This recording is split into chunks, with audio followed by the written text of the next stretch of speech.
It's the peninsula that started it all. Crimea is the territory Russia annexed back in 2014 during its first campaign of aggression against Ukraine in recent times. And when Vladimir Putin launched his full-scale invasion of Ukraine, it was Crimea that became one of Russia's major threats, courtesy of its ability to send warships into the Black Sea. A lot has changed since those early months of the Ukraine war. Now, Russia is struggling to maintain its grip on Crimea, and Ukraine keeps hitting the peninsula hard. Over the last couple of days, Ukraine has rained hell on Crimea, turning the region into a graveyard of some of Putin's prized assets. One of those assets is among Putin's most prized of all, an S-400. Often considered Russia's best air defense system, barring the S-500 that is only available in limited amounts, the S-400 is a dangerous piece of machinery. At least it's dangerous in the context of preventing Ukraine from conducting the types of aerial assaults that can do serious damage to Russian positions. Army technology says that the S-400 is capable of firing several types of missiles, the strongest of which has a range of 248 miles. These missiles can intercept targets at a blistering speed of Mach 15, it says, and can be fired in batches of 4 to absolutely decimate an incoming target. Every S-400 that Ukraine takes out allows it to carve a new and much safer aerial corridor through the skies that it can use to unleash hell on Russia. And in Crimea, one of Russia's S-400s has been rendered absolutely useless. On August 31st, United 24 media reported that the main intelligence directorate of Ukraine, or HUR, had announced a successful military operation in which its special Ghosts unit carried out a series of strikes that devastated Russia's Crimean infrastructure. HUR took to Telegram to announce the strike. They flew in and burned. Ghosts of the HUR in Crimea once again destroyed a number of important targets of the occupiers, the Post announced. Fighters of the HUR Special Unit of the Ministry of Defense of Ukraine, Ghosts, continue the systematic process of destroying the air defense system of the Russian occupation forces in Crimea. Bit by bit, Ukraine is shattering Russia's Crimean infrastructure. The strike against the S-400 was the first in a recent series, and it cleared the way for Ukraine to take out several other key pieces of equipment. More on that in a moment. Coming back to the S-400, Euromaidan Press reports that it technically wasn't an S-400 itself that Ukraine took out. That weapon is still standing in Crimea. What Ukraine actually destroyed was the 96L6AP radar connected to the S-400 system, which is as good as destroying the system and its missiles. Without its radar, the S-400 is forced to fire blind, if it's even capable of firing at all. The S-400 is now little more than a sitting duck loaded with missiles. Perhaps Ukraine is planning a follow-up drone strike to take out the S-400 itself. Only the future will tell. But for now, Russia has a $200 million air defense system that has been basically turned into a mass of metal with no function. Why does that matter? By taking away the S-400's ability to fire, Ukraine made sure that Russia's defenses were weakened for the drone onslaught to come. And onslaught is an understatement. Over the course of 24 hours, Ukraine hit Crimea over and over, ultimately destroying 6 pieces of equipment that Russia relies upon to defend both Crimea and to launch its own attacks against the Ukrainian mainland. A GLONASS facility that United 24 says was housed under a protective dome was among the first targets Ukraine took out after destroying the S-400's radar. GLONASS, which stands for Global Navigation Satellite System, is essentially Russia's answer to GPS. Novotel says that it was first developed by the Soviet Union in the 1970s as an experimental military communication system, though it took on more commercial purposes upon the end of the Cold War. GLONASS currently has a full deployment of 24 satellites, which enable real-time tracking, targeting, and route finding in much the same way as GPS. We say much the same. GLONASS is actually a few steps behind GPS, as the Federal Aviation Administration says that GPS has a constellation of 31 satellites, 7 more than GLONASS. Still, even a weaker satellite navigation system is a useful tool, and Russia has proven that throughout the war. Chatham House says that GLONASS can provide accuracy up to 9.8 feet, which Russia's military actively uses to support operations. Most high-precision weapons Russia utilizes, including the long-range missiles it's using to bombard Ukraine's cities, relies on GLONASS to hit their targets. Russia's trend towards increasing use of GLONASS to strengthen its military looks set to continue, Chatham House says, which leads to a simple conclusion. Take out GLONASS and you make Russia's weapons less accurate. It's impossible for Ukraine to take out the satellites that make the GLONASS system work. Launching missiles deep and accurately enough into space for that purpose isn't feasible. But what Ukraine can do is what it did in Crimea. Taking out GLONASS facilities hampers Russia's ability to use its satellite navigation systems. We don't know what the Crimean GLONASS facility did specifically. Perhaps it provided satellite navigation for vessels in Russia's Black Sea Fleet, or it was key to the missiles that Russia was firing into Ukraine from Crimea. Whatever the facility's purpose may have been, it's clear that it was a target for Ukraine. A target that has been taken out thanks to the HUR's Ghost unit and its drones. If you think Ukraine stopped there, you have another thing coming. Taking out an S-400 and GLONASS facility was just the start of a night that saw hellfire rain down onto occupied Crimea. Ukraine's next strike focused on a military airbase, and it took out 2 more pieces of Russian equipment. The Kyiv Independent reports that Ukraine's drone struck the Hvardiiske airbase, which is located around 8 miles away from Simferopol. There, the drones scored direct hits on a pair of Mi-8 helicopters that each cost Russia up to $30 million. A $60 million return for drones that only cost a couple of $100,000 each isn't a bad result in anybody's playbook. The Mi-8 is far from the most impressive aircraft that Russia has in its arsenal. Developed during the Soviet era, like so much of the equipment Putin has deployed against Ukraine, it's a multi-role transport helicopter. That explains precisely why Ukraine struck these choppers. They're used for shipping anything that Russia needs to get from point A to point B, whether that's troops, cargo, or medical supplies. Russia also uses these helicopters to carry out medical evacuations, assuming it's not just leaving its people to die on the battlefield as it has done many times during Putin's invasion. This is a country that could have saved over 5% of the wounded soldiers it is allowed to die, the Center for European Policy Analysis reported back in June. So perhaps the Mi-8s in Crimea were more for shuttling soldiers and equipment into Ukraine than they were for helping anyone get out of danger. It doesn't really matter, the helicopters are no more.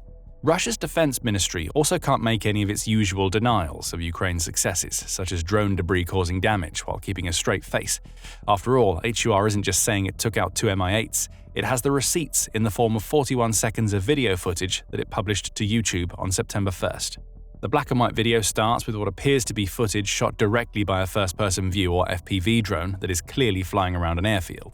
The drone twists and turns as it seeks a suitable target. Then an Mi-8 comes into view. The drone operator wastes no time. Within seconds of the chopper being located, the kamikaze drone is flown straight into his body. The footage cuts out.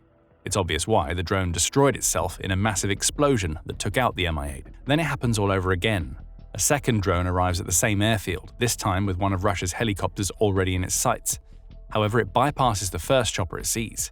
It's difficult to determine why from the footage alone, but the first helicopter may be the one that Ukraine's initial strike had already grounded. Regardless, the drone sweeps past the first chopper and onto the one stationed on a helipad just behind. We don't need to tell you what happened from there. The drone zeroes in, then it hits its target. Or more precisely, the ground next to the target, close enough for the fireball that would have erupted to engulf the second Mi-8. That's 3 pieces of equipment plus the S-400 down. Ukraine still wasn't done, and neither was the video footage. At around the 30-second mark, another target comes into view. It's difficult to make out at first, almost looking like a part of the Crimean coastline. But it isn't long before the drone draws closer and it becomes clear that it's a tugboat that the HUR operator has in their sights. By now you know the drill. The drone crashes into its target, with the feed cutting out as the drone explodes. Newsweek reports that the vessel this drone struck is believed to be a Buk 2190 military tugboat. These types of boats don't represent any direct attacking threat to Ukraine, as their name implies. They're primarily used for tugging other vessels, especially those that need repairs. However, Russia's official Black Sea Fleet website notes that these boats can also be used to conduct firefighting operations, potentially saving other vessels that might have been struck by Ukraine's drones.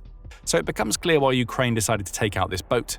The Black Sea Fleet has been all but laid to waste by Ukraine, with a third of it being destroyed using drones and missiles before Russia decided to withdraw it as far away as possible. Tugboats like the Buk 2190 are vital supporting vessels for these warships. If Russia ever reintroduces the Black Sea Fleet's warships into the waterway that gives the fleet its name, it'll have one less ship to support those warships should Ukraine ever target them with drone and missile attacks. But there's another reason why HUR hit this tugboat. As the Kyiv Independent reports, Russia's special naval forces have recently started using the boat to conduct underwater sabotage operations. It's unclear what those operations are, based on the outlet's report. However, HUR was quick to comment on why this boat was a target in a statement where it said, "The damage to the tugboat significantly limits the combat capabilities of the elite Russian unit. That vessel has now met an unfortunate end," HUR says. And the same goes for another of Russia's air defense systems. The S-400 is far from the only air defense system Russia deploys. Far more common is its precursor, the S-300. Developed during the Soviet era and first deployed in 1979, with this age demonstrating why it's more numerous than the S-400, the S-300 is an old system that is still very capable against some of Ukraine's own Soviet-era weaponry. Russia has sent S-300s all around the world, with the system serving as a core component in both the Iranian and Syrian air defense setups. S-300s have radars that can track targets up to 185 miles away, delivering tracking and launch data to a missile delivery vehicle as they do. Once locked onto a target, each of these vehicles can launch up to 2 missiles, both of which home in on the target. If Russia wants to use multiple S-300 vehicles, it can link up to 12 of them to a single radar, allowing it to fire 12 missiles simultaneously against a single target, the BBC reports. Plus, it only takes 5 minutes from the launcher vehicle stopping to send these missiles into the skies. It may be old, but the S-300 can still be effective. Well, not the one that Ukraine just took out in Crimea. The Kyiv Independent reports that Ukraine took the same approach with the S-300 as it did with the S-400. Rather than targeting the missile launch vehicles, which are big targets but also dangerous to take on in a full frontal drone assault, Ukraine instead hit the S-300's radar system. This attack actually took place on August 30th, the Kyiv Independent says, so it's unclear if it was the S-300 or 400 that Russia's Crimean forces lost first. Either way, it's another air defense system blinded and now incapable of preventing future Ukrainian aerial assaults. The Crimean Wind Telegram channel provided more details. There was a fire near the Saki airfield in Novofedorivka today, the Crimean Wind Monitoring Group reports, citing satellite imagery data, the channel said. Earlier, we published a photo of 3 columns of smoke somewhere in the area of the airfield. Now it's clear where. Ukrainian Special Operation Forces confirmed that the smoke came from a destroyed S-300 radar in a later Telegram statement. It also said that, as a result of the actions HUR took on August 30th, the radar for the S-300 complex at the military airfield in the village of Saki was destroyed. There has simply been no getting away from Ukraine's drones in Crimea over the last few days. With the S-300 down, we've covered 5 more pieces of equipment beyond the S-400 takedown that started it all. Ukraine has one more target in mind, a target that Euromaidan press says is irreplaceable to Russia, likely because it isn't being made anymore. That target was a Soviet-era radio telescope, specifically an RT-70 telescope, which the outlet says is part of the layered air defense formations that Russia has attempted to create in Crimea. But this is a telescope. What possible use could it have for Russia that makes it such an important target for Ukraine? The answer lies in what the telescope observes. Russia uses RT-70s to observe and monitor satellite constellations. Cast your mind back to one of the earlier targets we mentioned, and you'll remember that we discussed Ukraine taking out a GLONASS facility. This RT-70 telescope helps Russia keep an eye on the satellites required to power GLONASS. No telescope means no eyes, which could mean that issues go uncaptured and Russia starts struggling to coordinate its satellite constellations from Crimea. And now that the Crimean RT-70 is gone, Russia isn't going to be getting another in Crimea. The radio telescope is truly unique, says Dmytro Pletenchuk, who is the spokesperson for the Ukrainian Navy. It was built during Soviet times to monitor satellite constellations. It's genuinely one of a kind. And now it's gone. Just like everything else that Ukraine has destroyed to cap off an August where it's caused severe damage to Russia with its long-range strikes. In the space of a couple of days, Ukraine has turned Crimea into a graveyard of some of Russia's most valuable equipment. Air defense systems have been crippled, helicopters have been destroyed, a tugboat is now sinking in the Black Sea, and vital parts of the Crimean GLONASS system have been taken out. What does all of this show us? Ukraine knows exactly what it's doing when it comes to its efforts to retake Crimea following Russia's illegal annexation. What we see here is Ukraine engaging in a campaign designed to systematically degrade Russia's Crimean defenses. United 24 says that HUR believes this degradation weakens the overall military infrastructure in Crimea. With each successful strike, opportunities for more strikes arise in the future.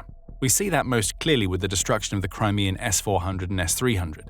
Both systems exist for the express purpose of blasting Ukrainian drones, missiles, and aircraft out of the skies. When they're taken out, or at least their radars are destroyed, they can't fire the missiles that stop Ukraine from launching more aerial attacks. Today it's an S-400 being sent to the Crimean graveyard. Tomorrow, it may be entire airfields or naval bases. Ukraine has also achieved something else with these Crimean strikes that is always valuable from a propaganda perspective. It's humiliated Russia again. Ukraine has shown Putin that no matter what he tries to do, he can't defend the annexed territory that he snatched away from Ukraine in 2014. And to cap the humiliation that Putin will now be feeling, Russia had really tried to make Crimea impenetrable from the air just a few months ago. Back in May, Defense Express reported on comments made by Pletenchuk, who pointed out that air defenses are stronger than in many parts of Russia. Crimea is of symbolic and logistical importance to Russia, the Navy spokesperson said at the time. Air defense density on the peninsula is higher than in many parts of Russia. Toward the end of May, the Kyiv Post reported that Ukrainian guerrillas had carried out a surveillance exercise that revealed that Russia was ramping up its defenses, all because it fears drone strikes. Those defenses, along with the many Russia had already set up in Crimea, were supposed to stop Ukraine's drones from taking out any more targets following another series of strikes. Clearly, they didn't work. And now Putin is learning that almost nothing he sends to Crimea is safe from Ukraine's drones. Even the very systems that are supposed to stop those drones in their tracks, such as the S400 and S300, are vulnerable because Ukraine knows what parts of those systems to hit. Russia was supposed to be ready for this. Crimea is protected with more air defense systems than most other regions of Russia or occupied Ukraine. But over the course of a couple of days at the end of August, Ukraine proved that all of these preparations meant nothing. HUR is too smart, its drones are too effective. The odds are we're going to see news of even more strikes inside Crimea soon, now that a lot of the systems that are supposed to stop these strikes have been taken out. And as Crimea's defenses crumble, Russia's entire summer offensive has collapsed. What was supposed to be the crowning moment for Russia in 2025 has ended in complete and utter failure, as the country has failed to achieve any of the goals it set for itself at the beginning of the summer. Find out more in our video, and remember to subscribe to The Military Show for more videos covering Ukraine's latest strikes in Crimea. And thank you, as always, for watching.